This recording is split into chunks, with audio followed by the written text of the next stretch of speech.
There are many ways to paint clouds, but I've picked 3 of the most simple and easy ones for you guys. You can use any brush you have in your collection, but I prefer a small mop brush like size 0. But before even introducing you to the techniques, I will show you the one big mistake beginners usually make. That is painting wet on dry. Wet on dry means wet paints on dry paper, like I'm doing right now.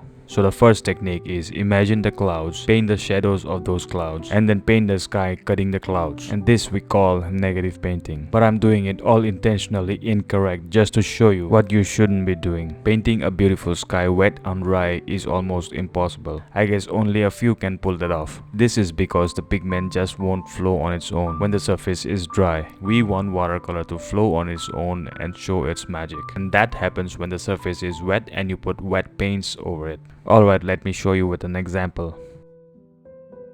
First, wet the area on the paper where you want your sky to be and let it soak for 15 seconds. But then here is a point to be noted. The paper you are using is crucial. If you are using a cheap academy or student's grade paper, it won't drink the water properly and it won't stay wet for a long time for you to create dramatic clouds cause it takes time to curve them out. Take a look what I mean.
So as you can see, the one on the left feels dead and static, and one on the right feels alive, like it's still moving. So that was the first technique, which is called negative painting. But then if you're having trouble with the first technique, you can go with the second technique, which is probably the easiest of all 3. And for that you need a tissue paper crumpled up. So the idea is to create a gradation with blue or lavender like I'm using here. And with the help of these crumpled tissues, we'll suck back the paint out of the paper to create some clouds.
Alright, time for the third and final technique, which is wet on wet.